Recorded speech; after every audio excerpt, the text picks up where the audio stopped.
The text came at 8:42 p.m. We'll call later. Immediately after, a choked follow-up, he hit me. 30 seconds later, her Instagram story popped up, a picture of blood-red roses captioned, "Feeling supported by our HOA family." I once believed bouquets were elegant apologies. That night, I learned they were receipts for violence. Receipts my own homeowners association had paid for with everyone's monthly dues. My name is Nora Vale. I'm 28, and my job, even out here in Harmony Hills, is to find the rot. As a remote risk analyst, I spend my days and way too many nights sifting through seas of data, hunting anomalies that signal fraud, waste, or straight-up ruin. Tonight is one of those nights. Quarter-end HOA expense review.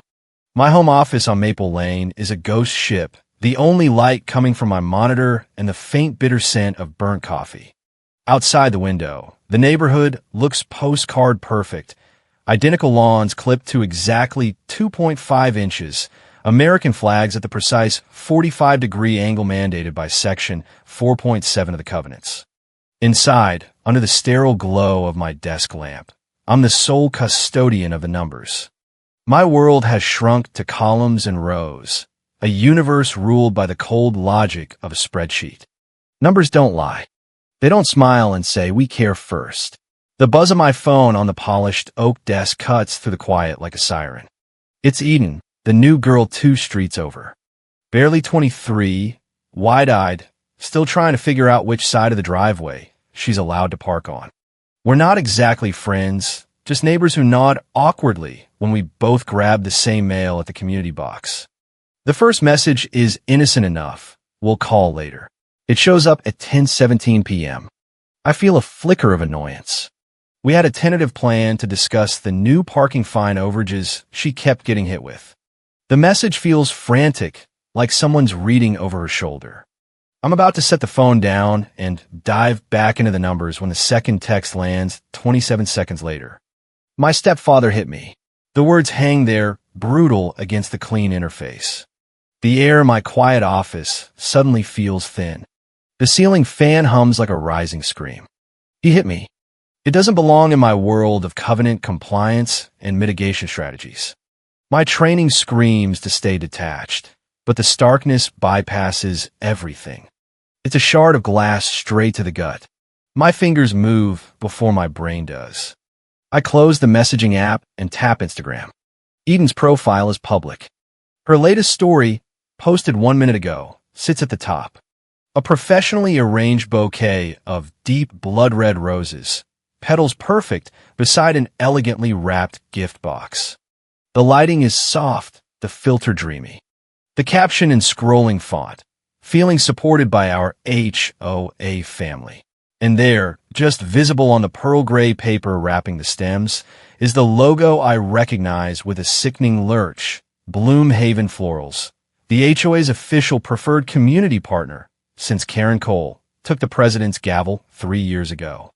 I lock the phone and stare ahead, but I don't see my tidy desk or the motivational poster that reads, "Harmony wins." I see my own reflection in the dark window, pale and hollow. Behind my ghostly image, the community newsletter on the wall gurgles its cheerful rhythm, and over my shoulder the HOA Compliance Board proclaims in bold letters, "We care first." The hypocrisy is so thick it's almost funny. We care about perfect lawns, about optics, about keeping the dues rolling in. Do we care about a terrified 23-year-old? Or do we prefer the Instagram story that follows? I force my eyes back to the monitor. I'm auditing the HOA expense reports for the last 6 months. Public records every member can request, though most don't bother. My cursor hovers over the folder labeled Q3 Community Support. Standard stuff, welcome packets, holiday lights enforcement, lawn seed subsidies. Then I see it, a recurring line item that appears a dozen times. Special community arrangements. Vendor, Bloomhaven Florals.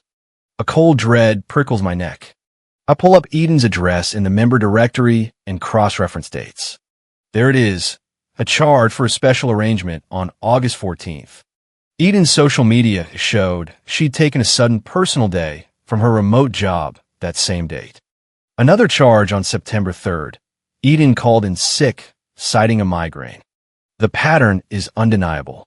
Every wellness payment lands on the exact day a complaint quietly vanishes. My mind drifts back a month.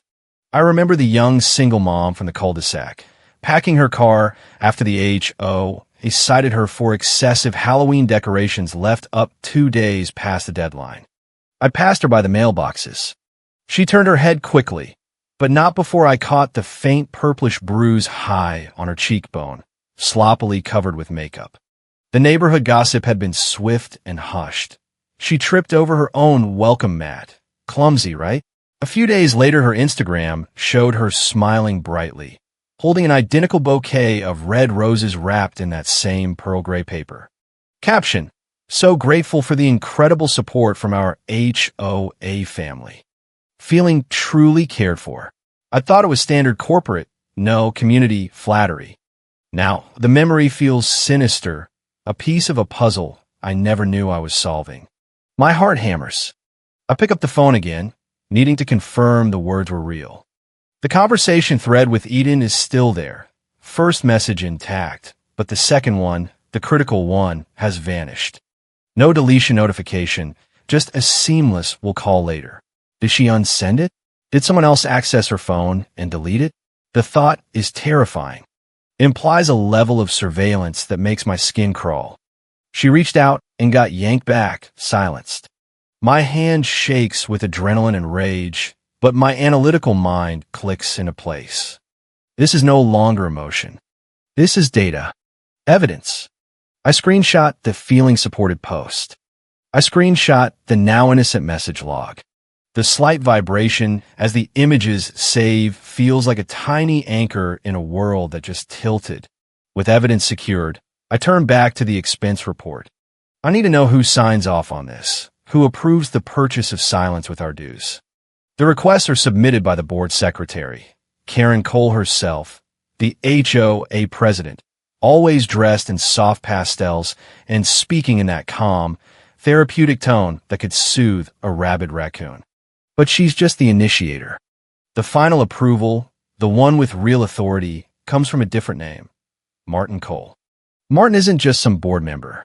He's the vice president, the smiling face at every charity block party, the man whose picture hangs in the community center shaking hands with the mayor. He's Mr. Philanthropy, Mr. We care first.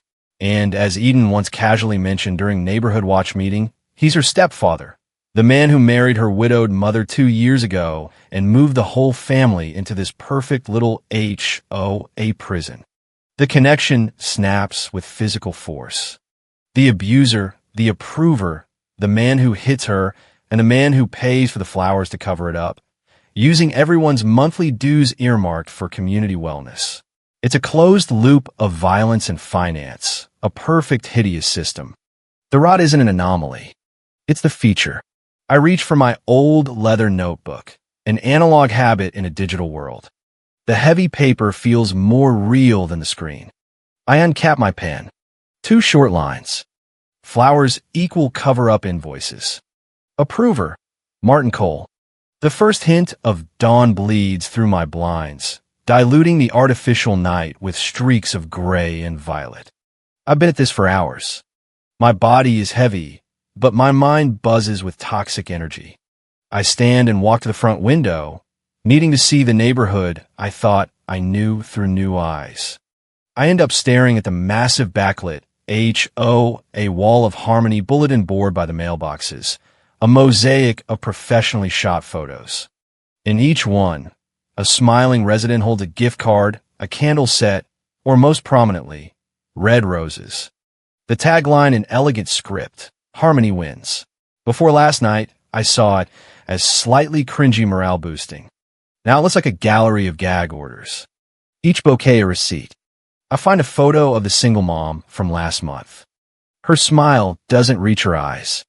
Her harmony win looks like surrender. My mind flashes to the last HOA annual meeting 3 months ago. We were all crammed into the community center sipping complimentary lemonade. Karen Cole was on stage, immaculate in soft cashmere, her voice echoing gently through the cheap PA system. Here at Harmony Hills, we believe in family, she'd cooed with a beatific smile. And like any family, we sometimes have misunderstandings. But our commitment is to handle them with compassion. We resolve things with kindness, not with complaints or lawyers. Everyone had clapped. I had clapped. The phrase had sounded so enlightened. Now it sounds like a threat. Kindness is the weapon. Kindness is the price of silence. And standing just off to her side, silent and supportive, was Martin Cole, the man of bouquets, always presenting flowers at every event like some suburban saint. I used to admire them. The perfect power couple of compassionate HOA governance. I bought the performance completely. That admiration now feels like a personal failing bordering on complicity. My stomach twists with the sour taste of curdled respect. Back at my desk, fueled by fresh bitter coffee, I dive deeper. My member rights give me access to anonymized financials and complaint logs. I write a simple query to cross-reference dates of special community arrangements, with dates formal complaints were logged through the HOA portal. The result is a scream. A graph appears, blue line for invoices, red line for complaints. They spike in perfect, horrifying unison. Every time a resident, almost always a woman, filed a report about harassment, hostile environment, or interpersonal challenges, a bouquet was dispatched and a bill was paid from the wellness fund. The data doesn't lie. The flowers were the remedy. I fly through the HOA archives, pulling newsletters. One from May titled Harmony Hills in Bloom featured an interview with a resident who'd transferred from the aggressive front of the neighborhood watch to a quieter role after a personal conflict. In the photo, she stood by her mailbox, smiling, holding a large bouquet of tulips. The reason listed for her sudden compliance: resolution of interpersonal challenges. Personal conflict, wellness, flowers, it's a formula. A quick search of my email, find a memo from Karen Cole 6 months ago. Spreading Positivity Initiative. It encourages residents who receive any gift or recognition to share it on personal social media with hashtags like Harmony Hills Cares, Wellness Wins, HOA Family Feeling Supported. It's a machine for generating propaganda, outsourcing the HOA's PR to its own victims. They create the crisis, provide the floral gag order, then instruct the victim to post smiling confirmation that the system works. I lean back, the chair groaning. I pull out my phone and scroll, really looking this time. Every female neighbor's profile now looks like a crime scene. A junior account exec down the street posted a spa gift card 3 months ago. So grateful for a community that prevents burnout. HOA cares. I remember she'd had a loud closed-door mediation with Martin after complaining about his enforcement visits. Another woman from the cul-de-sac posted lilies in January, feeling the love from my HOA family. She'd been cited for excessive garden gnomes the month before. How many of these captions were voluntary?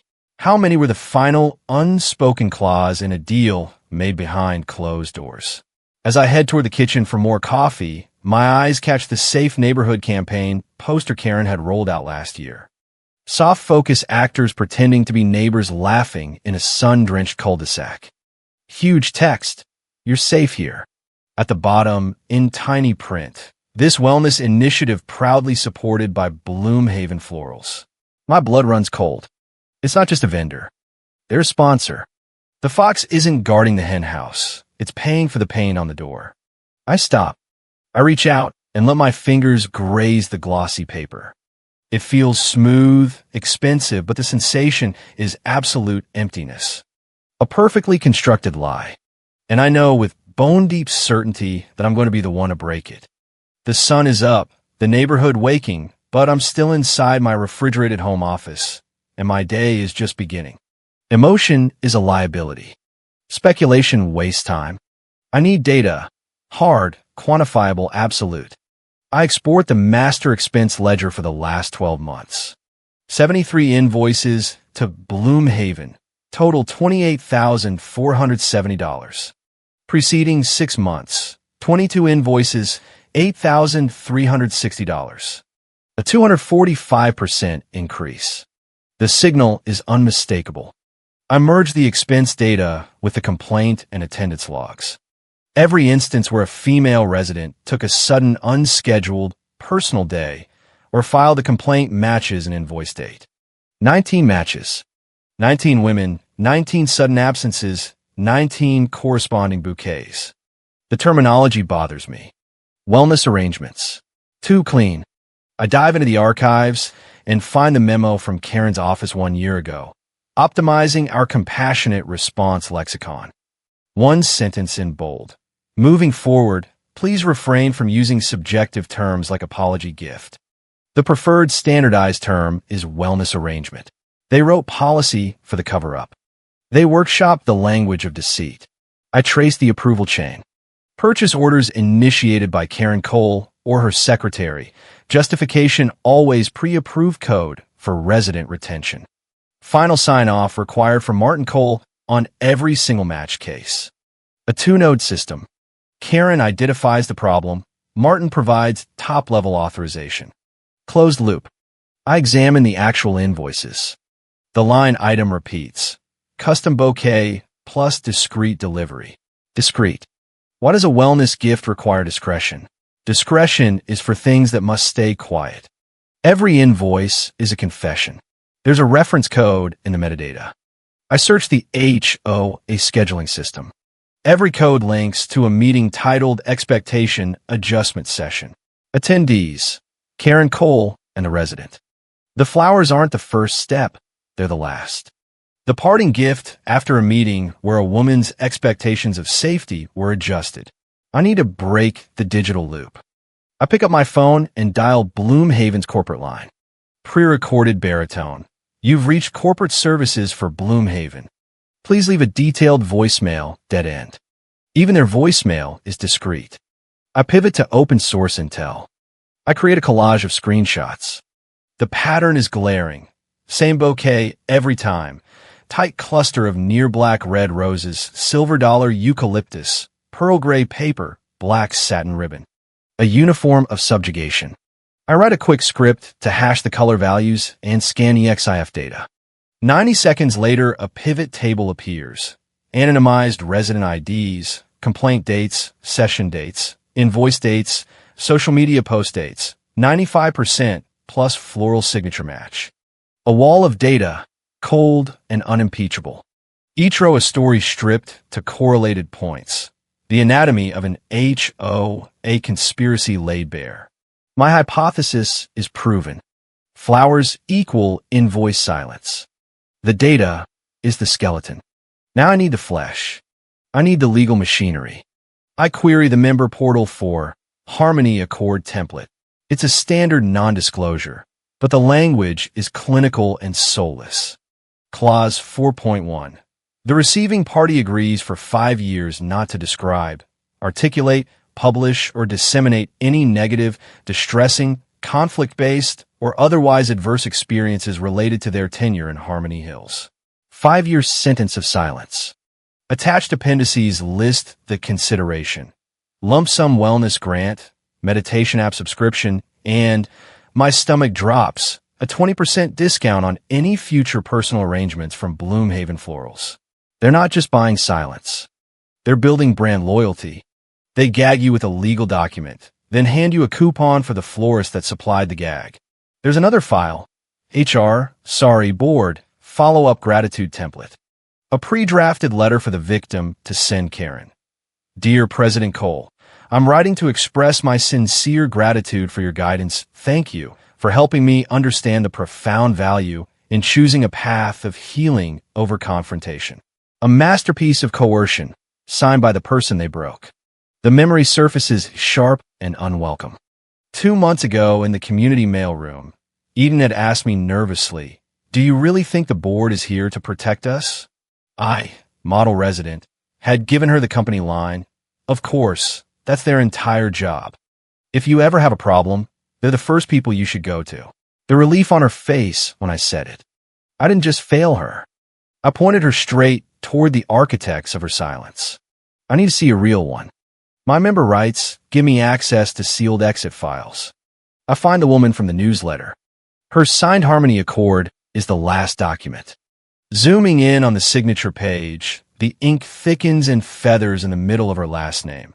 A dark, blurry pool where the pen trembled, pressing hard. The physical artifact of duress. Attached is an internal note. All questions regarding the terms of the Harmony Accord to be directed to Community Relations. Martin Cole Liaison. Do not loop in external legal. They have a separate channel to deliberately bypass their own lawyers. They know what they're doing is wrong. The document is a masterclass in euphemism. The incident is never described. Only interpersonal challenges and familial conflicts that have created an adverse impact. The violence scrubbed, rewritten as a no-fault personal issue that the HOA in its infinite kindness has helped manage. Martin's name appears only once, listed not as the accused, but as the corporate officer representing the affiliated welfare support provider. The perpetrator redefined as the benefactor. The entire structure inverts reality. The Harmony Accord is the legal alchemy that turns poison into medicine. I print a clean copy. I draw a thick line under 2 words buried in the jargon. Force silence. The time for analysis is over. Now is the time for architecture. The architecture of a trap. First, data integrity. I transfer every file to an external drive.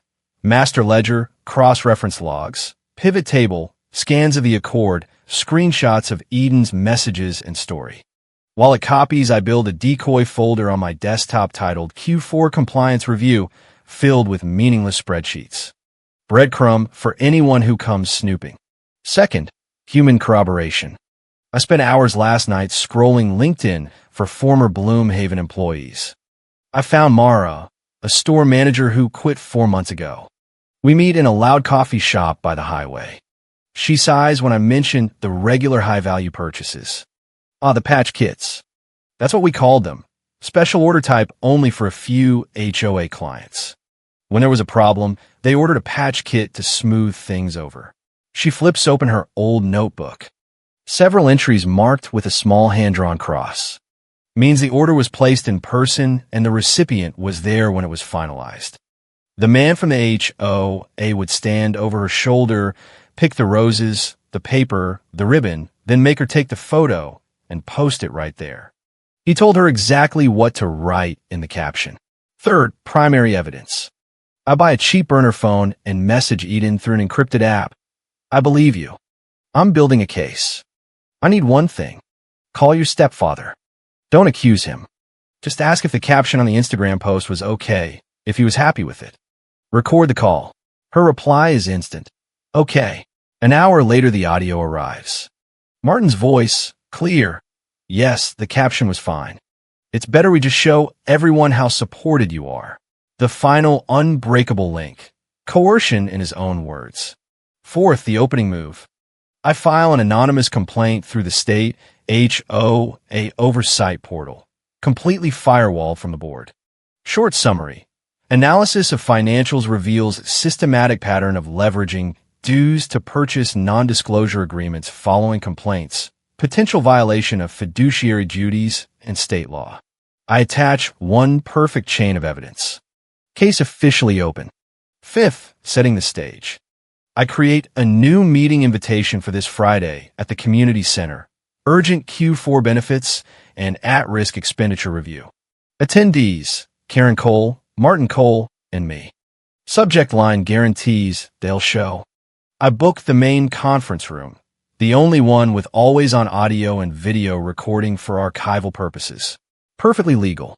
Sixth, insurance policy. I compress every piece of evidence. Mara's testimony, Eden's recording, the full data set, into an encrypted file on an offshore server. Password, we'll call later. I write a script on my home microcomputer, ping my HOA member portal login every 5 minutes. If my access is ever revoked or excessive fines levied, it auto-sends the file and password to every resident, local news, and the state attorney general. Dead man switch-armed. All pieces in place. All I can do now is wait for the clock to run down. Monday morning, the atmosphere is wrong. People look at me, then quickly away. At 9:15 a.m., the call comes. Karen's secretary, voice a sterile whisper. President Cole would like to see you in the community office. At your earliest convenience. The walk feels like moving through an invisible storm. Karen sits behind her white desk, picture of serene authority. She slides a document across. Notice of compliance violation and proposed fine. Concerns about my focus and integration with community objectives. The document is already dated today. They knew the complaint had landed. This is their first move.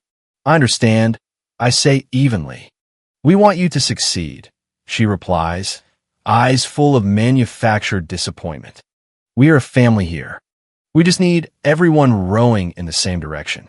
As I leave, 2 board enforcers are waiting with an empty box. We've been instructed to collect any HOA-issued access cards and documents. Flag for potential violation of data handling policy. Public humiliation. Neighbors watch from windows. I hand everything over without a word. My personal phone buzzes. An email from Martin Cole. Empty subject. Nora, so sorry to hear about the confusion. We choose to heal, not to harm. We are a family and we protect our own. Please don't make any choices that might hurt anyone else. The threat is crystalline.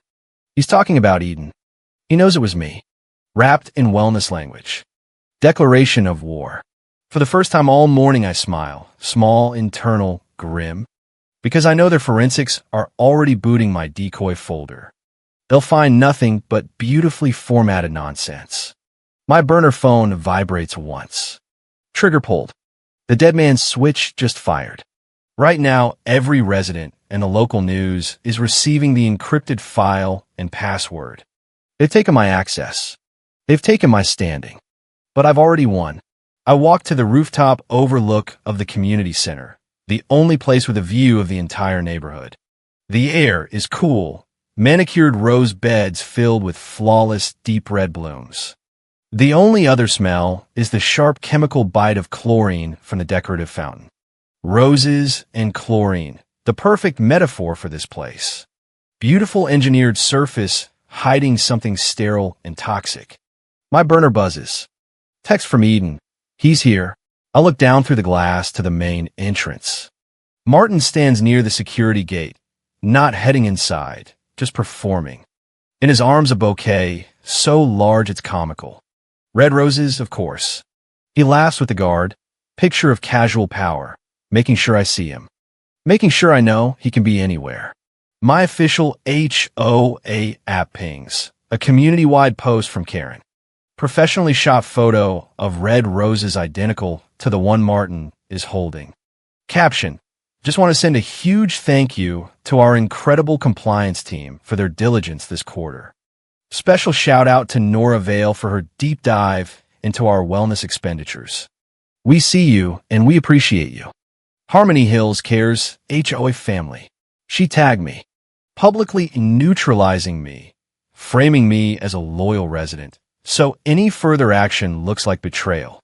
Dozens of likes already from scared neighbors. I reply with a single period. Acknowledgement. Refusal to engage.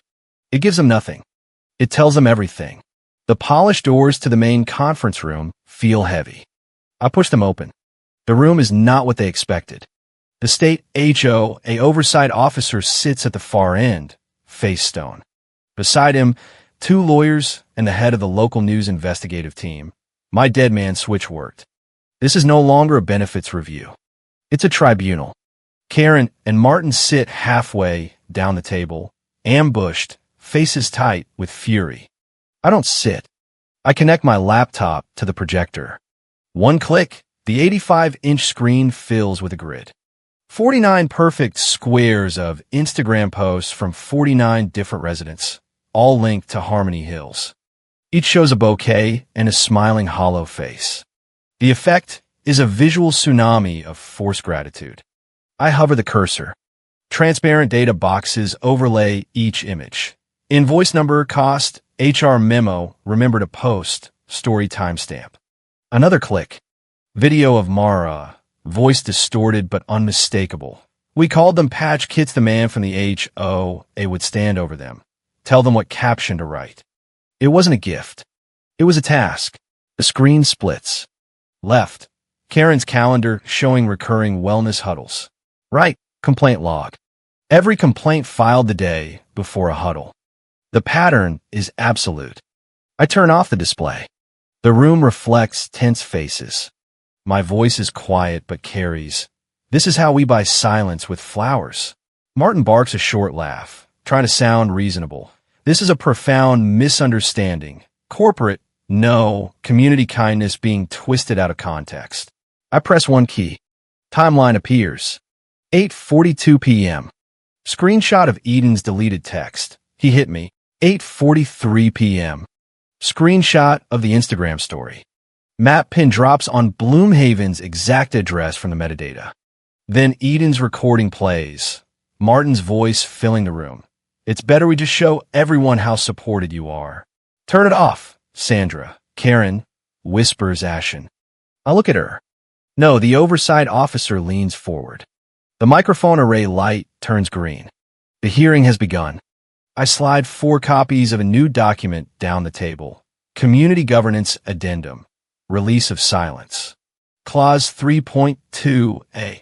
Any officer found to have facilitated financial consideration with intent to silence a resident shall forfeit all positions, compensation, and future benefits.